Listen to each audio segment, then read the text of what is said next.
Olá, boa tarde a todos. É um imenso prazer estar com vocês aqui no Summit de Proteção Solar organizado pela Focus Química.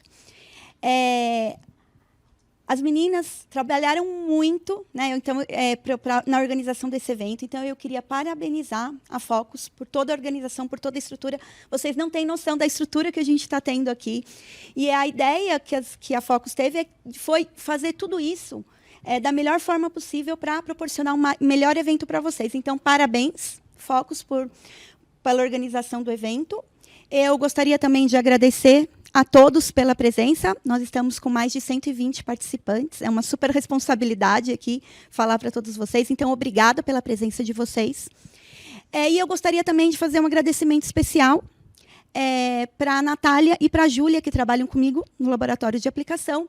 E elas foram responsáveis por gravar os vídeos que vocês vão ver durante a apresentação e por fazer a edição desses vídeos também. Então, muito obrigado, Nath e Júlia, por todo o suporte. Bom, hoje eu vim aqui dar uma aula para vocês e o objetivo dessa aula vai ser falar para vocês 9 dicas que são muito boas, que vão ajudar com certeza vocês no desenvolvimento de protetores solares. A gente sabe dos desafios que a gente encontra quando a gente vai desenvolver um protetor solar. A gente sabe o quão difícil é desenvolver um protetor solar estável, né? Então, a ideia hoje aqui é mostrar para vocês algumas dicas que eu tenho certeza que vão fazer com que o desenvolvimento seja um pouco mais tranquilo, tá bom? Eu espero que vocês gostem. Antes de começar com as dicas, a gente vai entender um pouco sobre radiação solar, sobre radiação ultravioleta e sobre os danos que esse tipo de radiação causa na pele. E, na sequência, então, a gente vai entrar nessas dicas, tá bom? Bom, vamos começar, então, falando sobre a radiação solar. A radiação solar, que é emitida pelo Sol, a gente pode ver que ela tem aqui uma faixa gigantesca, né? Ela vai ali desde os raios gamas até as ondas de rádio. Então, toda essa radiação ela é emitida pelo Sol. Mas não é toda essa radiação que chega até a superfície da Terra. O que chega na superfície da Terra é a radiação UV, a radiação visível e a radiação infravermelha. De toda a radiação do Sol que chega até a superfície da Terra, 10% é a radiação ultravioleta. 50% é a radiação visível e 40% é a radiação infravermelha. E quando a gente olha só para esses 10% de radiação ultravioleta que chega até a superfície da Terra, a gente tem que 10% é a radiação UVB e o restante é a radiação UVA. Então, a gente está muito mais exposto à radiação UVA do que à radiação UVB. Quando a gente pensa dermatologicamente, a gente tem que se atentar mais à radiação ultravioleta, que ela é a mais danosa para a nossa pele. A radiação ultravioleta, ela vai de 100 nanômetros até 400 nanômetros. E ela é dividida em 3 partes. Na radiação UVC, que vai de 100 a 290 nanômetros. A radiação UVB, que vai de 290 a 320 nanômetros, e a radiação UVA, que vai de 320 até 400 nanômetros.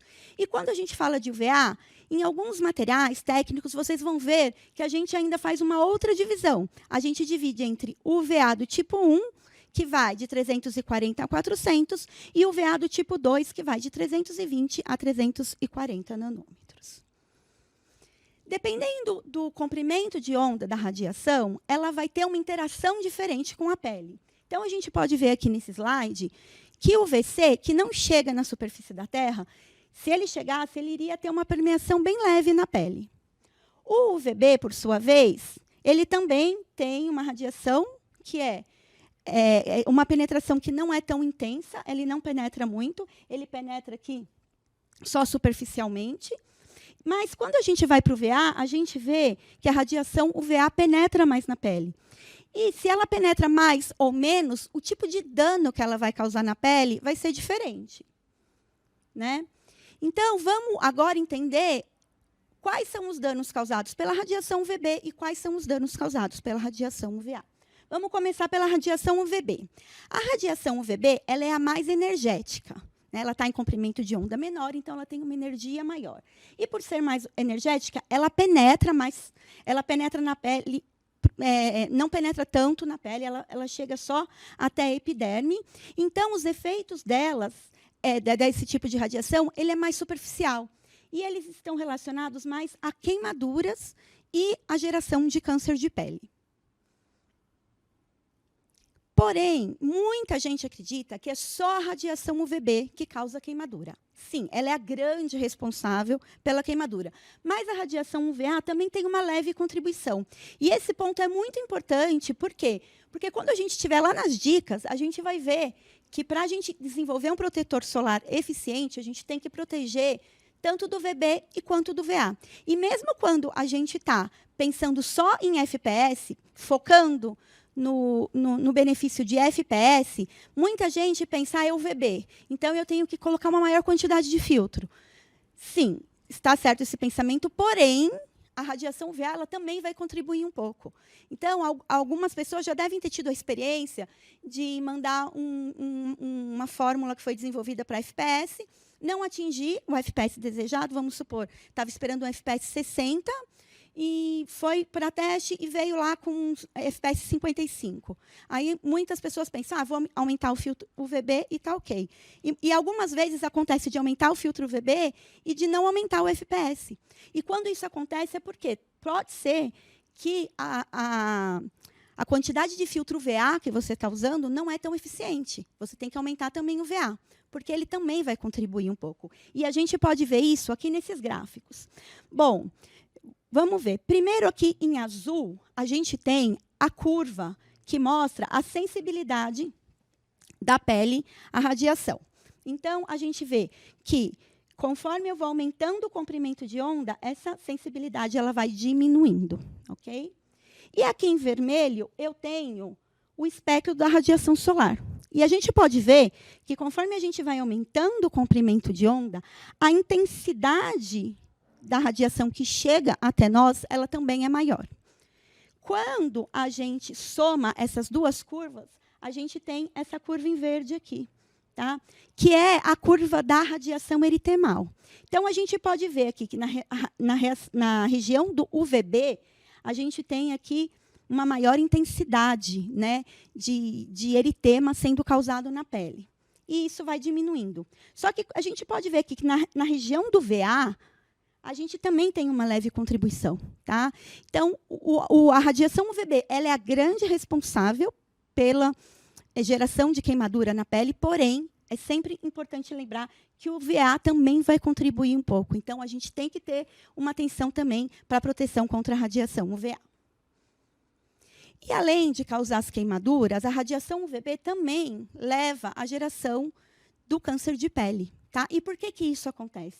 Porque quando a nossa pele é exposta à radiação UVB, pode acontecer aqui uma reação, e essa reação leva à formação de dímeros de timina, tá?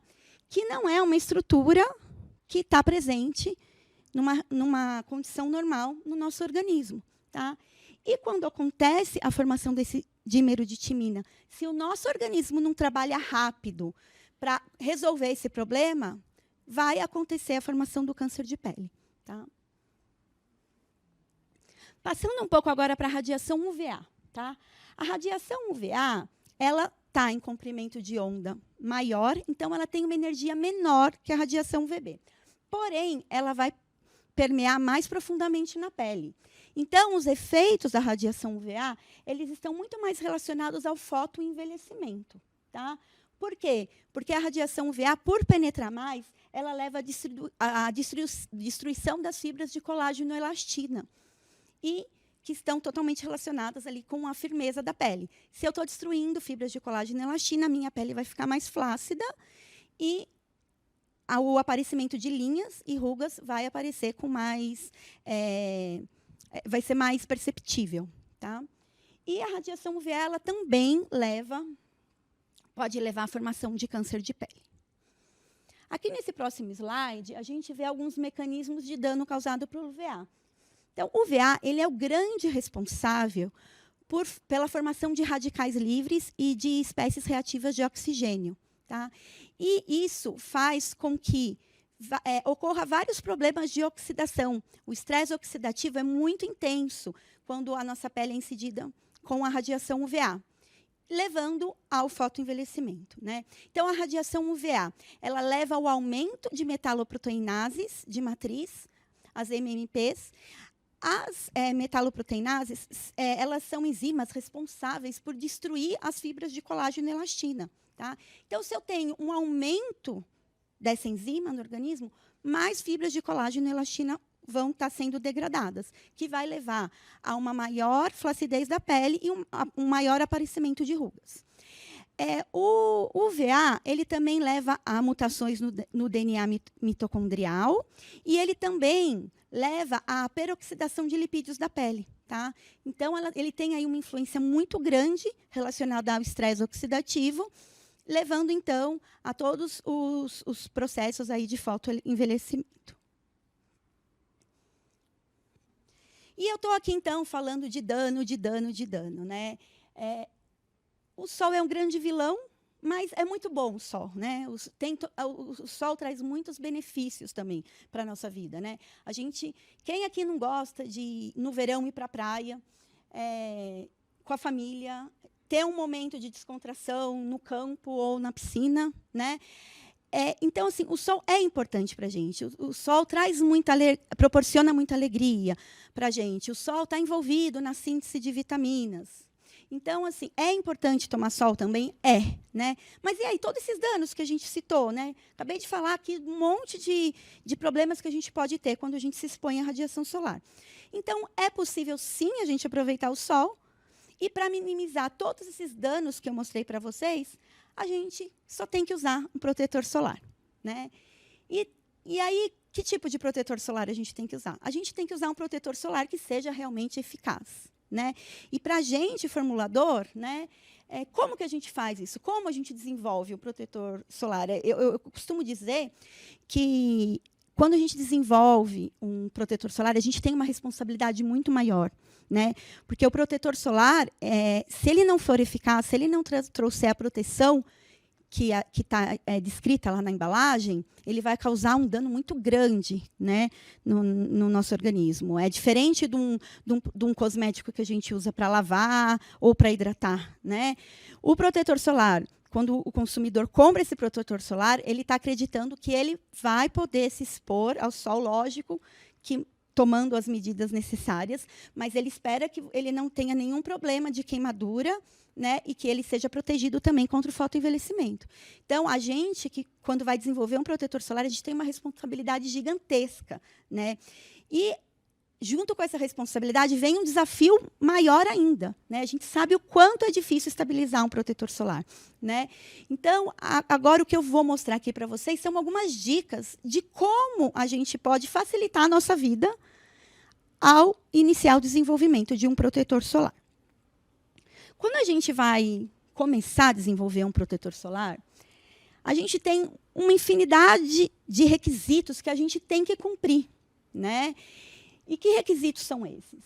Por exemplo, um deles é o claim de marketing. Hoje em dia, os protetores solares, eles não trazem mais ali só o FPS ou a proteção UVA. Né?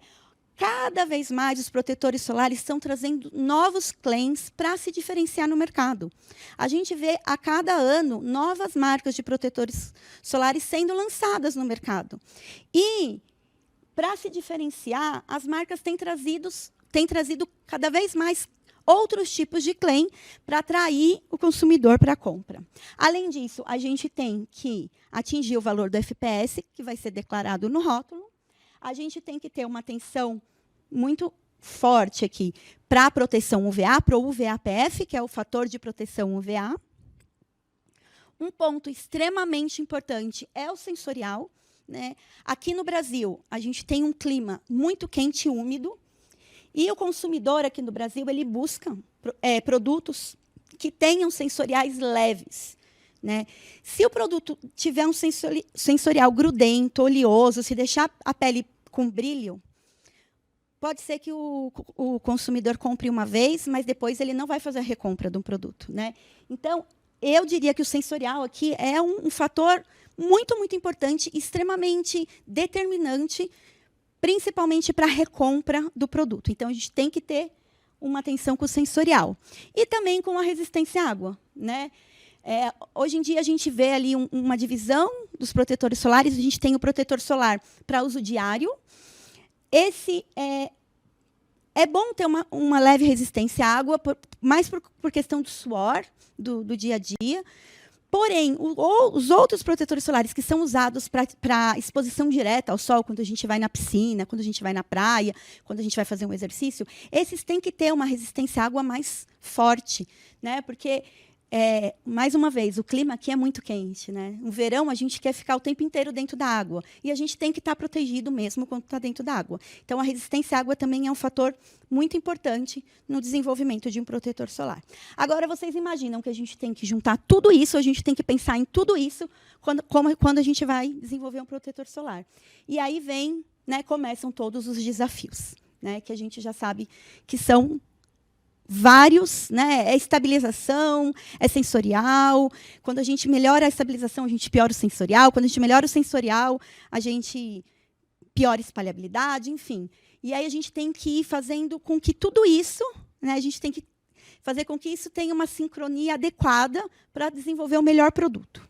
E aí, frente a todos esses desafios, a DSM preparou aqui uma apresentação com 9 dicas para você desenvolver um protetor solar, tá bom?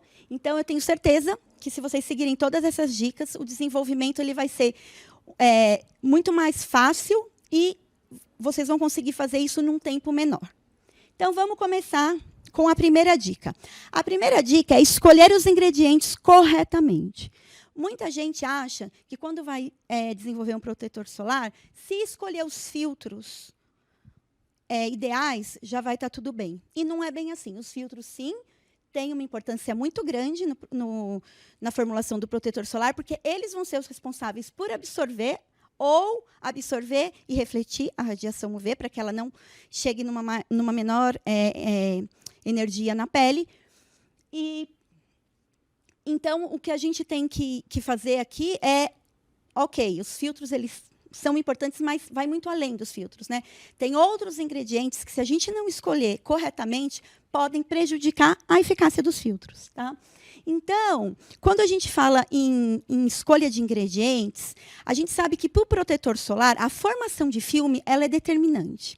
Se a gente não tiver uma formação de um filme homogêneo na superfície da pele, quando a gente aplica o protetor solar, a gente não vai conseguir ter um protetor com uma boa eficácia. Então, primeira coisa que a gente tem que pensar, formação de filme. O que eu posso adicionar na minha formulação para que eu melhore essa formação de filme? Então, um primeiro ponto que a gente tem que ter atenção é com o tipo de formulação. As formulações em emulsão são as melhores para ocorrer a formação de filme na pele. E é por esse motivo que eu diria que 85% dos produtos que a gente vê de proteção solar no mercado estão na forma de emulsão. Utilizar uma quantidade correta de solubilizante é muito importante também, a gente vai ver um pouquinho mais para frente, que também vai ser determinante para a eficácia do produto. E os polímeros, eles não são obrigatórios, mas eles podem ajudar. E eu adicionaria mais um item aqui, os silicones. Os silicones também são uma ótima opção para ajudar na formação de filme. Um ponto que a gente tem que tomar muita atenção quando a gente vai desenvolver um protetor solar é com o emulsionante, né? Se for uma emulsão. Os emulsionantes etoxilados, eles são muito fáceis de usar. Quando a gente usa um emulsionante etoxilado, eles normalmente estabilizam bem as fórmulas, eles proporcionam a formação de emulsões que têm um brilho muito bonito, porém, eles prejudicam muito a resistência à água, né? Os etoxilados, eles têm uma afinidade pela água. Então, quando a gente usa etoxilados em protetor solar, a gente vai ter aí uma diminuição da resistência à água, tá? E quando a gente fala de proteção solar e de emulsionante, a gente não pode esquecer de falar do Anfisol K, que é o cetilfosfato de potássio. O Anfisol K, ele é o emulsionante mais utilizado no mundo inteiro em proteção solar. E por que, né, que ele é usado com frequência? Porque ele tem excelentes propriedades emulsificantes, né? Nos protetores solares, a gente sempre tem uma fase oleosa ali, uma quantidade grande de fase oleosa, então a gente precisa de um emulsionante que seja bem efetivo na hora de fazer a emulsão. E ele tem um ponto super importante para a proteção solar também, que ele não vai prejudicar a resistência à água. Na verdade, ele até ajuda um pouco a resistência à água. Então, o Anfisol K, ele vem aí sendo utilizado há anos e anos e cada vez mais nos protetores solares, exatamente por isso. Ele consegue fazer o papel do emulsionante num protetor solar muito bem. Tá? E por que disso? Né? Aqui embaixo a gente pode ver a estrutura do Anfisol K, e aí a gente vê que esse grupo fosfato aqui ele tem uma afinidade muito grande com a pele. Tá? Esse é um dos pontos positivos do Anfisol K. Aqui eu trago alguns produtos de mercado que usam o Anfisol K como emulsionante. Aqui de protetores solares mais para exposição direta ao sol, então a gente pode ver grandes marcas como Sandal, Rock, Natura, Fotoequilíbrio, L'Oréal. E aqui eu trago outros protetores solares, mas aqui protetores para uma aplicação mais diária, com outros tipos de claim. E a gente pode ver também várias marcas que são super reconhecidas dentro do mercado de proteção solar. E por que o Anfisol K ele é tão eficiente? Né? Por que ele é tão usado no desenvolvimento de produtos para proteção solar? Porque a estrutura que ele forma é uma estrutura que vai estabilizar melhor a fase oleosa na fase aquosa. Né? Então, o Anfisol K ele é um emulsionante óleo em água. Né? E ele consegue fazer com que as gotículas de óleo estejam muito bem estabilizadas na fase aquosa. Então, aqui a gente pode ver como é a estrutura formada pelo Anfisol K. O Anfisol K vai formar estruturas lamelares de cristais líquidos. E isso faz com que a estrutura da emulsão seja mais forte. E isso faz com que a emulsão permaneça estável por mais tempo. Tá? Então, a gente pode ver como as moléculas de Anfisol K se organizam para formar a estrutura lamelar de cristal líquido. E vocês podem ver aqui que a gente tem a presença do Anfisol K e de um ácido graxo. Por quê? O ácido graxo ele vai fazer com que essa organização seja um pouco melhor. E o ácido graxo vai ajudar nessa melhor estabilização do Anfisol K. Então, anotem aí. Sempre que for utilizar um Anfisol K, a gente recomenda que seja utilizado também um ácido graxo, que pode ser o que você já tem no seu laboratório ou o que você achar que vai ter um melhor efeito no sensorial. Tá? No nosso laboratório, a gente usa muito o ceto, estearílico. Tá? Qualquer tipo de ácido graxo vai ter esse papel aí de organizar melhor as micelas. Eu comentei com vocês que o Anfisol K ele não prejudica a resistência à água, e ele pode até melhorar. E aqui eu mostro para vocês um teste que a DSM fez, onde a gente pegou 3 produtos do mercado que têm resistência à água, e esses 3 produtos do mercado têm resistência à água, e também usam formadores de filme para ajudar nessa resistência à água. E a gente desenvolveu 3 formulações com Anfisol K, essas 3 de mercado não são com Anfisol K. E nós desenvolvemos 3 formulações com Anfisol K sem nenhum formador de filme. E a gente fez teste de resistência à água para todos esses produtos. A gente pode ver que todos eles passaram no teste de resistência à água, porém, os que têm Anfisol K apresentaram um menor decaimento do valor do FPS depois da imersão, mostrando que o Anfisol K ele ajuda na resistência à água, mesmo sem nenhum formador de filme para esse fim. O Anfisol K ele traz vários benefícios, né? Então, com o Anfisol K é possível a gente estabilizar uma alta fase oleosa. Ele é super compatível com etanol. Ele é compatível com sais, com pigmentos. Tá? Então, assim, por isso que ele é o emulsionante ideal para produtos com proteção solar, e por isso que ele também vem sendo cada vez mais utilizado em produtos para maquiagem. né? Porque a maquiagem também vem, o FPS na maquiagem, ele vem, a gente pode ver aí uma tendência de cada vez mais as maquiagens serem lançadas com protetores solares, com proteção solar, né? Principalmente as bases, né? E a gente tem visto aí um aumento na utilização de Anfisol K nesse tipo de produto também. E aí vamos aqui aprender como formular com o Anfisol K. O Anfisol K, ele pode ser adicionado tanto na fase oleosa quanto na fase aquosa. Tá? Ele pode ser adicionado a qualquer temperatura, ele pode ser adicionado a frio, ele pode ser adicionado a 60, ele pode ser adicionado a 80 graus. O importante é sempre aquecer a fase depois da adição do Anfisol K. E aí a temperatura de aquecimento vai depender um pouco da fase que você vai adicionar. Se você adicionar na fase oleosa, você tem que aquecer de 80 a 90 graus. Se você adicionar na fase aquosa, de 80 a 85 graus. E agora eu vou mostrar para vocês alguns vídeos mostrando a adição. O que acontece quando a gente adiciona o Anfisol K na fase oleosa ou na fase aquosa. A gente vai começar agora com o filtro 1, com o vídeo 1, onde a gente vai mostrar a adição do Anfisol K na fase oleosa. Pode soltar o vídeo 1, por favor? Então, aqui a gente tem a fase oleosa, a gente pode ver ali até o álcool graxo que estava ali. Então, nesse caso, a gente aqueceu a fase oleosa e, depois do aquecimento, a gente vê que a fase oleosa, antes de adicionar o Anfisol, está totalmente límpida. E depois a gente, após o aquecimento, a gente adiciona um Anfisol K, mas ele poderia também ter sido adicionado a frio, tá? A gente adicionou depois para mostrar que a fase que estava totalmente límpida, ela, depois da adição do Anfisol K, ela não vai ficar totalmente límpida e transparente. Isso é totalmente normal, tá? Então a gente adicionou, aqueceu um pouco e a gente pode ver ali que a fase ela fica turva, ela não fica, ela deixa de estar totalmente límpida, mas está ok. Tá? Muita gente tem dúvida e liga lá no laboratório para perguntar, acho que eu fiz alguma coisa errada. Não, está tudo certo. E vamos agora, então, para o vídeo 2, quando a gente adiciona o Anfisol K na fase aquosa. Pode soltar o vídeo 2, por favor? Então, a gente também aqueceu a fase aquosa, aqui a gente já está com goma, com polímero, com EDTA. A gente aquece a fase aquosa e adiciona o Anfisol K quente, mas ele também poderia ter sido adicionado lá no início a frio.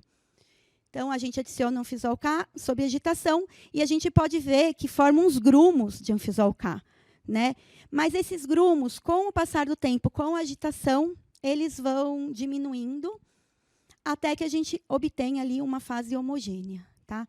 Tanto na fase aquosa quanto na oleosa, o Anfisol K não vai solubilizar totalmente. E não tem problema nenhum com isso também. Tá bom? Então, a gente ainda vê alguns grumos, mas depois de um tempo de agitação, a gente vê que a fase ficou homogênea. Tá bom? E aí, se vocês me perguntarem, Juliana, mas qual é melhor, na fase aquosa ou na oleosa? Um ponto negativo de adicionar na fase aquosa é que se a gente passa um pouco da temperatura de 85, se a gente chega a 90, 90 e poucos graus, ele pode ferver, ele espuma muito e ferve. Eu já perdi vários produtos de bancada que eu estou preparando e fazendo alguma outra coisa, deixo aquecendo e quando eu olho ele espumou e caiu do becker. Quando a gente adiciona na oleosa, a gente não tem esse tipo de problema. Então, a gente, particularmente, lá no laboratório, costuma fazer a adição mais na fase oleosa. E aí, como a gente faz o processo de emulsificação? Para o Anfisol K, a gente pode adicionar a fase aquosa na fase oleosa, ou a gente pode adicionar a fase oleosa na fase aquosa. Tá? E aí, a única coisa que vai mudar é a agitação. Como a gente faz a agitação no processo de emulsificação? Então, a gente vai ver um vídeo agora, que é um vídeo mostrando o processo de emulsificação com o Anfisol K, adicionando a água no óleo. Pode soltar o vídeo 3. Então, quando a gente está com a fase oleosa lá no becker principal e a gente está adicionando a fase aquosa.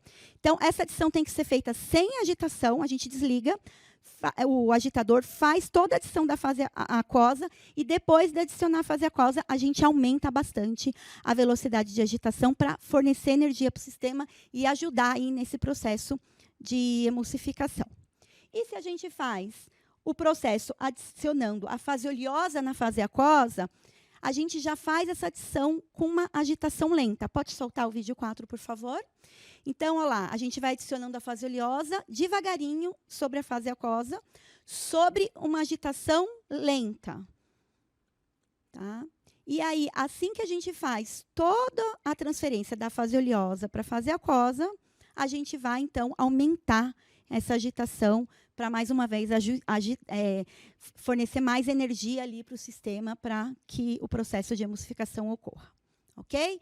Então, aqui são algumas dicas de como trabalhar com Anfisol K.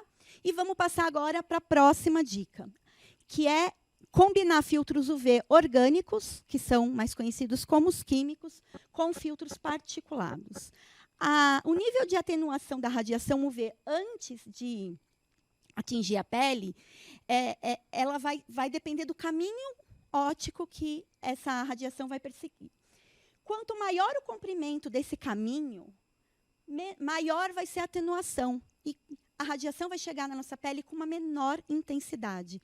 E quando a gente usa filtros particulados, junto com filtros químicos, a gente consegue fazer com que essa atenuação seja maior. Por quê? Né?